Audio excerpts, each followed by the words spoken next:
Assalamualaikum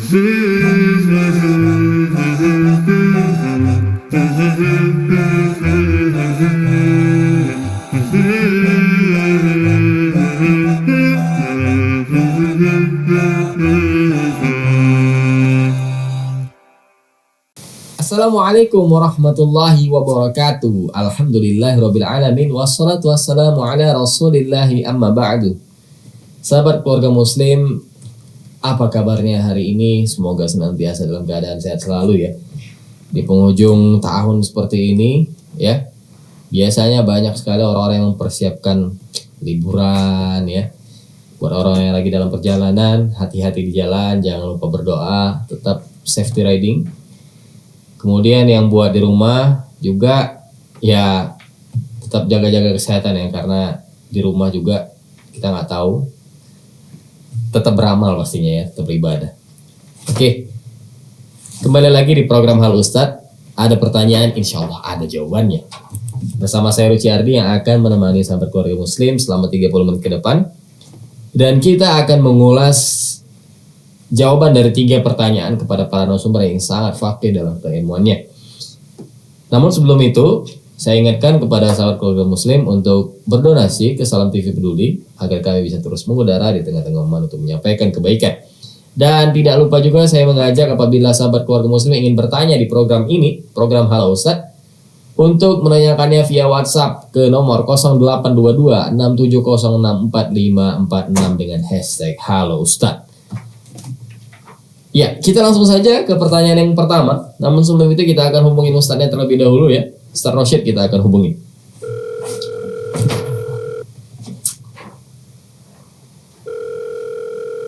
Ya, Assalamualaikum Ustadz. Waalaikumsalam warahmatullahi. Iya, langsung saja saya bertanya ya Ustadz. Ini Ustadz terkait pengemis. Sebenarnya boleh nggak sih kita tuh ngasih uang ke pengemis? Walaupun sebenarnya kita ini tahu kalau pengemis ini nipu ngemisnya. Dia pura-pura buta, pura-pura cacat, agar orang lain iba dan memberikannya sumbangan. Tolong pencerahannya Ustadz. Ya, jadi pertama yang perlu kita sampaikan ya, bahwa Allah Azza wa Jalla menjelaskan dalam Al-Quran, wa ammas sa'ila fala tanhar. Adapun orang yang meminta-minta maka jangan kau hardik, jangan kau bentak. Ya, nggak boleh kita menghardik. Itu satu hal dulu. Anda memberi apa tidak itu soal lain ya. Dalam Islam meminta-minta itu sebenarnya boleh dalam 4 keadaan ya, dalam 4 keadaan minimal. 1, karena mungkin kefakiran, memang nggak bisa lagi kecuali kita dengan minta-minta. Itu pun meminta itu bukan menjadi sebuah kebiasaan, karena untuk kebutuhan saja selesai. Kita selesai mendapatkan kebutuhan, udah selesai. Karena itu bukan profesi, 1. Yang kedua, karena mungkin musibah. Ya, karena mungkin musibah yang menimpanya, mungkin kebakaran, mungkin juga longsor, mungkin juga gempa dan lain, sehingga hartanya habis. Ya. Yang ketiga karena kesulitan ekonomi, atau kita katakan pailit gitu. Dia pada asalnya adalah orang yang berada gitu kan. Qadarullah, ternyata ada gangguan ekonominya sehingga dia menjadi pailit, sehingga dia menjadi orang yang bangkrut dan sebagainya. Maka dalam keadaan seperti ini dia boleh meminta-minta. Ya, atau yang keempat karena memang kesulitan yang tiba-tiba gitu. Contoh, dia mungkin menanggung utang orang lain, atau mungkin juga dia mendapatkan masalah sehingga dia harus atau dia menanggung anak yatim gitu kan, sehingga dia harus berutang-utang kemana-mana gitu kan, untuk sementara waktu agar kebutuhannya bisa didapatkan. Dalam keadaan yang seperti ini dibolehkan. Itu 1. Yang kedua, hukum yang meminta-minta ini, kalau memang keadaannya seperti yang kita sebutkan di antaranya tadi, boleh. Tapi itu juga bukan menjadi profesi dia, tapi sementara saja agar dia keluar dari masalahnya. Kemudian peminta-minta ya, pada asalnya Syekh Jibrin rahimahullahu taala ya mengatakan bahwa ketika peminta-minta itu dia menggunakan alat musik ya dan mengamen, maka ini jangan dikasih karena dia sedang bermaksiat kepada Allah. Itu 1. Kemudian jika dia memang orang yang kita lihat fakir, ya kondisinya memang seperti itu, ya susah kita lihat dan ya hati kita juga tidak ragu-ragu, maka diberikan saja. Tapi ketika kita lihat badannya kokoh, ya kuat, ya maka sebaiknya jangan diberikan. Kenapa? Karena Rasulullah SAW dalam hadis dikatakan ada seorang yang datang meminta-minta, kata Nabi, apa yang ada padamu? Saya memiliki sarung, ya, saya memiliki ini, kata Rasulullah, jual, lalu belikan kampak. Lalu pergilah engkau ke hutan untuk mencari kayu api. Lalu dia jual. Kan begitu. Nah, itu lebih baik. Kenapa? Karena memang minta-minta ini ada hukum, ya, ada ancamannya dari Nabi SAW bahwa orang yang meminta-minta itu, ya, karena memang bukan karena kebutuhannya, dia karena menjadikan itu profesi, karena mungkin malas dia bekerja gitu kan. Dia menjadikan itu sebagai solusi baginya, padahal dia bekerja bisa karena malas saja. Dia datang pada hari kiamat tidak ada wajah, tidak ada daging di wajahnya. Na'udzubillah min dzalik. Ya, tidak ada daging di wajahnya. Kenapa? Karena rasa malunya itu tidak ada. Makanya kita melihat seseorang peminta-minta, ya, maka kita lihat dulu kondisinya. Kalau kondisinya kira-kira memang dia orang yang kuat, hebat, lebih baik kita nasihati.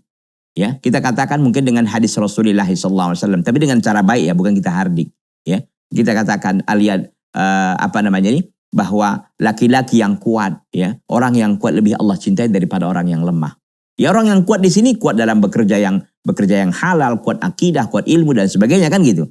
Dia kuat untuk menanggung masalahnya, tidak dia menjadi orang yang meminta-minta, karena memang ancaman orang yang minta-minta tadi sangat keras sekali.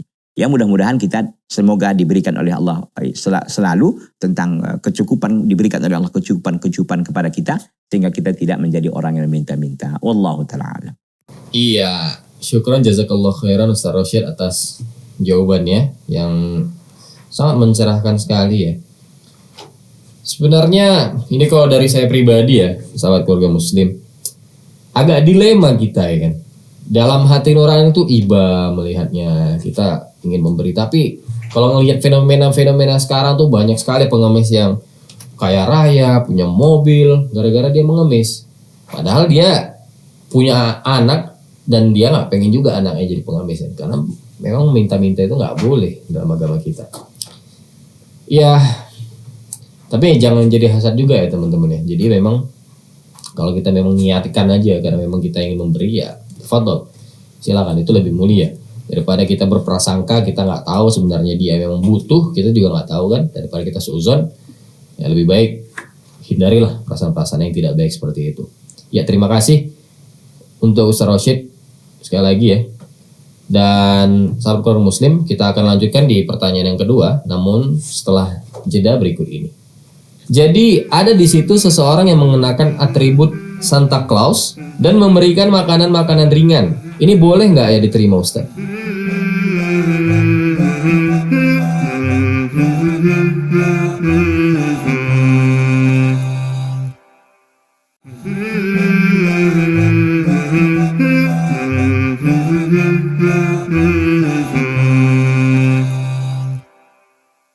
Iya, sahabat keluarga muslim, kembali lagi di program Halo Ustadz. Ada pertanyaan, insya Allah ada jawabannya. Kembali lagi kita di segmen yang kedua, nanti kita akan mengulas pertanyaan yang kedua, ya. Namun sebelum itu saya ingin mengingatkan kembali kepada sahabat keluarga muslim untuk terus berdonasi ke Salam TV agar kami bisa terus mengudara di tengah-tengah umat untuk menyampaikan kebaikan. Dan tidak lupa saya mengajak kepada para sahabat yang ingin bertanya terkait hal-hal yang memang diperlukan jawabannya dari sudut pandang agama, boleh tanyakan saja langsung ke nomor WhatsApp 0822 6706 4546 dengan hashtag Halo Ustadz. Ya, sahabat keluarga muslim, kita akan coba ke pertanyaan yang kedua, ya. Kita akan coba hubungi Ustadz Zulham, ya.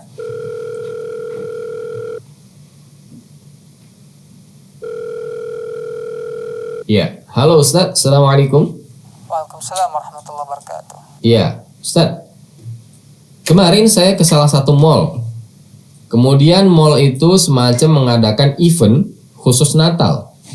Jadi ada di situ seseorang yang mengenakan atribut Santa Claus dan memberikan makanan-makanan ringan, snack, ke orang-orang yang melewatinya.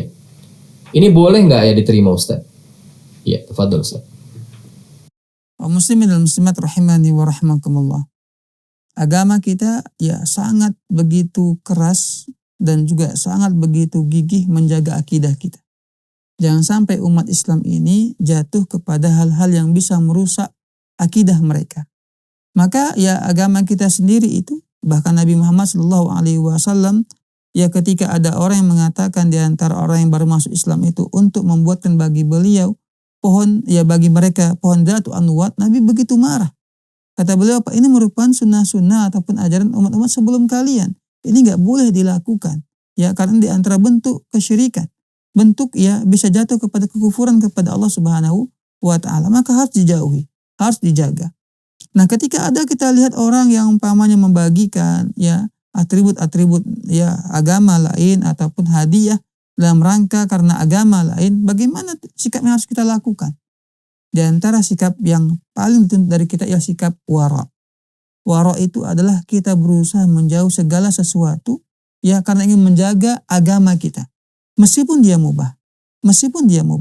Ya, apalagi kalau seandainya dia syubhat ataupun kalau seandainya dia itu haram, ya, tidak disukai ataupun dibenci. Nah, orang tersebut dia memberikan kepada kita atribut ya non muslim, jangan digunakan, jangan diterima. Harus kita tolak dengan halus. Karena kita seorang muslim. Hendaknya mereka memberikan kepada non muslim, bukan kepada kita. Mereka tahu agama kita, kenapa mereka kasih kepada kita. Dan kita juga jangan mau saja begitu menerimanya. Ingat, akidah kita harus kita jaga. Allah beri nikmat kepada kita, nikmat Islam ini, dan kewajiban kita ialah istiqomah dan kemudian mempertahankan akidah yang benar ini. Nah, kemudian begitu juga kalau seandainya dia memberikan kepada kita hadiah-hadiah tertentu seperti makanan, ya, bagaimana? Jangan terima juga, ya. Insya Allah kita masih bisa cari makan sendiri, ya, tanpa memakan makanan mereka. Kalau mereka sakit hati bagaimana? Jangan kita itu ya melihat perasaan orang lain. Ini sekarang masalah akidah. Bahkan kewajiban kita mendakwahi kepada mereka. Kalau Anda ingin memberikan hadiah kepada umat Islam, ya seharusnya jangan dengan event-event seperti ini. Karena ini merupakan perayaan agama Anda. Beri kepada ya mungkin di tempat-tempat ibadah Anda, bukan di tempat-tempat umum seperti itu. Ya, karena tujuan kita sekali lagi untuk menjaga akidah kita. Dan kita umat Islam jangan begitu mudahnya untuk merusak akidah kita sendiri dengan mengikuti ritual-ritual ataupun acara-acara umat yang selain umat Islam, ataupun dengan cara mudah menerima hadiah dari mereka dalam rangka mereka merayakan ya hari besar mereka, keagamaan mereka, kemudian kita terima, menunjukkan bahwa kita juga ridho dengan acara tersebut. Jangan. Ini di antara perusak akidah-akidah kita. Orang mukmin itu ya dia selalu mempertahankan akidahnya dan menjauhi segala macam hal-hal yang bisa merusak akidahnya karena dia tahu dia ingin bertemu dengan Allah Subhanahu wa taala dengan hati yang bersih, jauh daripada bentuk kesyirikan kepada Allah Subhanahu wa taala. Wallahu taala a'lam. Iya, syukron jazakallah khairan Ustadz Zulham ya yang sudah menjelaskan kepada kita terkait pertanyaan dari sahabat kita yang tadi ya. Ya, ini terkait makanan ya, snack. Kalau seandainya ini menurut saya pribadi ya, tadi penjelasan dari Ustadz Zulham sudah Masya Allah ya, kita cukup jelas. Jadi kalau kita memang daripada ragu ya lebih baik kita tolak aja. Ya, kalau memang kita ragu untuk menerimanya. Dan karena kita juga nggak tahu makanan itu bagaimana sifatnya, dan itu di tempat umum, kita nggak tahu ya. Ya cari aman aja gitu, nggak usah kita terima. Kalau ingat-ingat dulu saya waktu kecil, masih usia berapa ya, pokoknya masih kecil lah, belum balik di bawah 10 tahun. Itu waktu SD memang pernah jalan-jalan ke mall gitu kan. Ada memang seorang yang pakai atribut Santa Claus. Bahkan dulu sempat percaya kalau itu Santa Claus beneran. Tapi sebenarnya itu nggak ada, itu manusia yang memakai atribut Santa Claus. Dan memang bagi-bagi makanan. Namun pada saat itu orang tua saya nolak gitu. Jadi memang cari aman aja agar kita tidak menerima makanan tersebut. Itu biar cari aman. Itu menurut saya pribadi ya. Ya sahabat keluarga muslim, kita ucapkan terima kasih kepada Ustadz Zulham yang sudah menyampaikan jawaban yang sangat Masya Allah tadi ya. Kita akan lanjut ke pertanyaan yang ketiga, namun sebelum itu setelah jeda berikut ini. Alhamdulillah mereka sekarang sudah menikah dan si perempuan masuk Islam. Ini Ustadz, yang menjadi wali nikahnya itu siapa harusnya Ustadz?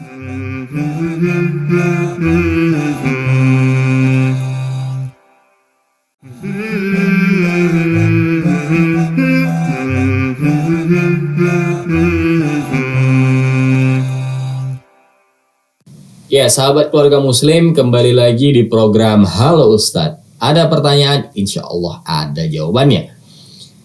Ya, tadi kita sudah mengulas 2 pertanyaan bersama Ustadz Zulham, bersama Ustadz Roshid ya.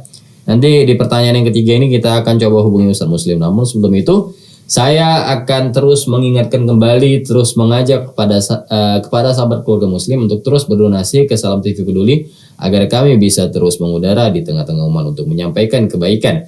Dan tidak lupa juga saya mengajak apabila ada pertanyaan yang memang diperlukan jawabannya dari sudut pandang agama dari para sahabat, boleh tanyakan langsung ke WhatsApp 0822 67064546 dengan hashtag Halo Ustadz.